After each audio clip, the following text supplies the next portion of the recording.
तो नमस्ते राम राम। आज हम लोग बात करेंगे एक ऐसे स्टार के ऊपर जो स्टार तो बन चुका है पर उसे कब कहां कैसे चमकना है ये नहीं पता है। जिसके पास भगवान ने उसको मुंह तो दे दिया है पर उस मुंह को कब कहां कैसे खोलना है ये नहीं पता है। जिसके पास फोन तो बहुत सारे हैं पर उस फोन के कैमरे को सिर्फ लाइव के लिए नहीं फोटो खींचने के लिए भी यूज करते ये नहीं पता है। चलो भाई देखो अब मैं क्या करता हूं। बर्दाश्त बहुत कम हो रहा है कि उनके नाम लेने से मैं स्टार बन जाऊंगा। आप 4 साल बाद आए, आपके बगल में बैठा हूं। अरे भाई डेली लाइव में आपने सुंदर से शक्ल को और मधुर सी आवाज है चलिए है लाते रहेंगे तो कौन आपको जाएगा थिएटर में देखने, कौन आपका यूट्यूब पे गाना सुनेगा। और सबसे बड़ा नुकसान आप अपने 15 मिनट के लाइव में 14.5 मिनट हगते हैं। 14.5 मिनट में से 1 मिनट अगर मैंने पकड़ लिया ना तो फिर पकड़ के कैसी अपमानजनक बातें कर रहा है लड़का ये। छोड़िए नहीं बोलूंगा, लोग बोलते हैं फिर आप शब्द बोलता है लेकिन 1 मिनट आप तो बोलते हैं कि आपको गालियों से नफरत नहीं है, गालियां सुनना अच्छा लगता है। क्या बोला तूने? अरे सही बोला, ये सुनो हमारे यहाँ का गाली जो होता है आप सुनिए कितना मजा आता है। हमारे जो माँ बहन गाली। पवन सिंह बॉलीवुड में, आपका बॉलीवुड में।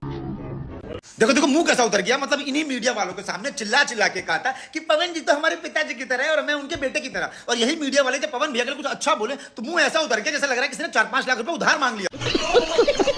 कहाँ बॉलीवुड में गए हैं वो? कहाँ बॉलीवुड में गए वो? एक बात बता, वो जो स्त्री 2 का काटी रात सॉन्ग आया वो तेरे फूफा के लड़के ने गाया कि उन्होंने गाया? हमारे भारत में अगर कोई एक बार बॉलीवुड में काम कर ले तो उसी को कहते हैं बॉलीवुड में जाना। तेरे डिक्शनरी में क्या कहते हैं ये हमें नहीं पता।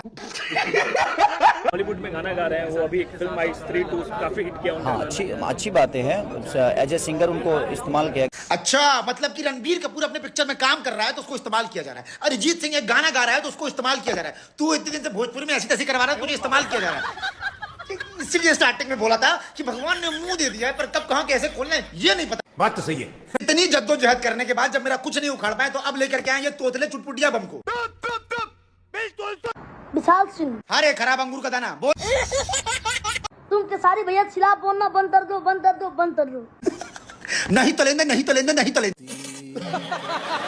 तुम अपने के थाली भैया को बोल दे लाइव में आकर हगना बंद कर दे, हम लोग भी बोलना बंद कर देंगे। तो तुम नहीं मानोगे? अरे नहीं मानूंगा, नहीं मानूंगा। चले तेरे पिताजी जिसके लिए तू वीडियो बना रहा है वो तो मुझे 2 साल से मनवाना पाए, तू मुझे मनवाएगा अपनी पैंट से निकल के। एक दूंगा उल्टे हाथ का, पूरा लखनऊ घूमेगा गोल गोल।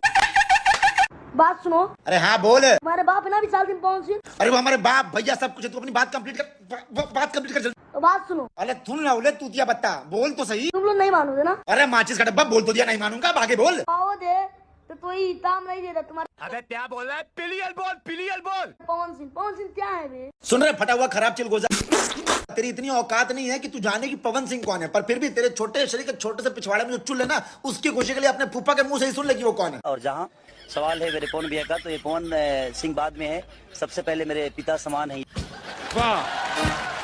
तो आगे समझ में कि पवन सिंह कौन है। अब जाकर के पढ़ाई करें तो पैंट उतार के चूतल पे 4 बेल्ट मारूंगा, भाग यहाँ से। और इन सब से मन नहीं भरा तो अब ये लोग ये कर रहे हैं कि विशाल सिंह लापता हो गया। देखिए पवन सिंह आपका बड़ा भाई मानते हैं, उसका टीम का एक लड़का लापता हो गया भैया। लापता हो गया उसका मम्मी पापा का, हमारे काम पर खोजा। अरे हमारे स्टारों के स्टार हमारे खेसारी भैया, आप मुझे मत खोजो, मैं बिल्कुल सही सलाम हूँ। तो पिछले 2.5 साल से बॉम्बे में एक ही जगह पे रह रहा हूँ और पिछले 2 साल से आप और आपकी पूरी टीम मेरा कुछ नहीं उखाड़ पाई है। तो मुझे खोजने से अच्छा है कि आप अपना बॉलीवुड में करियर खोजो। कभी कभी मैं ये सोचता हूँ कि अगर पवन भैया नहीं होते तो ये जो हमारे हॉलीवुड और बॉलीवुड के अपकमिंग सुपरस्टार खेसारी लाल यादव जी हैं इनका क्या होता, क्योंकि ये ना लाइव आ पाते, ना कंट्रोवर्सी कर पाते, कंट्रोवर्सी नहीं करते तो गाना नहीं चलता तो करियर नहीं चलता। तो इसी बेस पे भाईचारा के नाते प्यार से एक नारा लिखा हूं, जब तक रहेंगे पवन भैया दिखते रहेंगे खेसारी भैया। लगाओ नारा।